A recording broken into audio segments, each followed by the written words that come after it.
Sir, যুদ্ধে ৩০ লক্ষ মানুষ মারা আচ্ছা, গিয়েছে, এটা একটা ২ মজার লক্ষ ব্যাপার।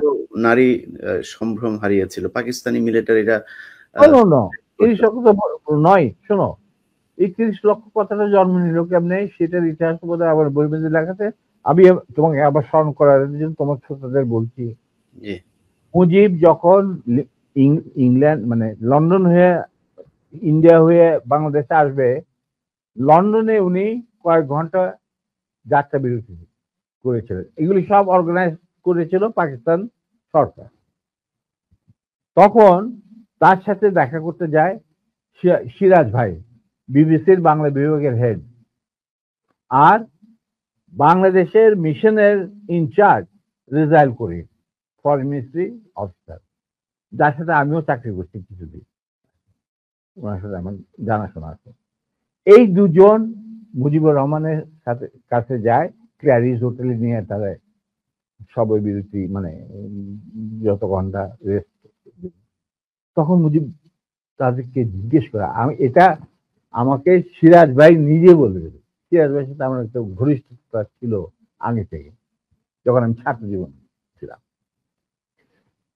তখন উনি বাংলা বিভাগের ইনচার্জ।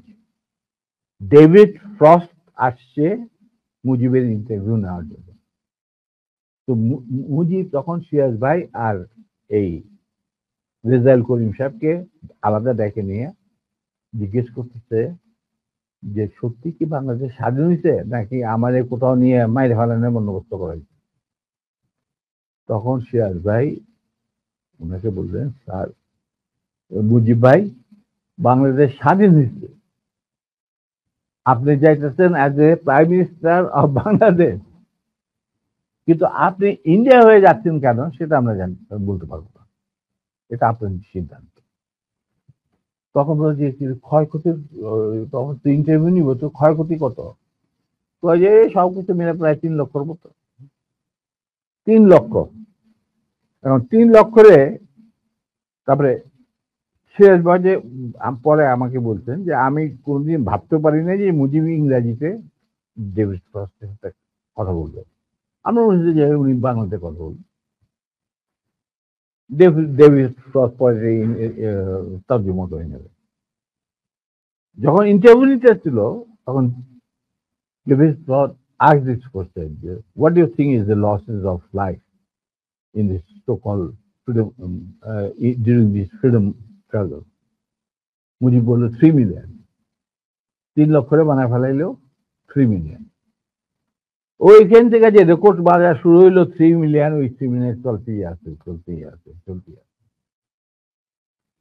তখন আফটার দ্য ইন্টারভিউ সিরাজ ভাই তখন মুজিবরা তো আর কাটও করতে পারে না, he is talking to the David frost একলা, যেমন আমি তোমার সাথে কথা বলতেছি সেরকম। After the interview was over, Mujib went to retire into his bedroom. Shiraz Bhai came and Rizal Karim came. They saw David Frost to handkerchief বাইর করে তার চোখ মুছতেছে, পানি পড়তেছে তো চোখ মুছতেছে। তোরা মনে করলেন যে মুজিব বোধহয় এমন ইমোশনাল কথা বলছেন যার জন্য ডেভিড ফ্রস্ট আর তার অশ্রু বিসর্জন শুরু হয়ে গেল এবং অশ্রু দ্বারা বন্ধ করতে পারছে। তখন তারা বলল, David, why you are so emotional?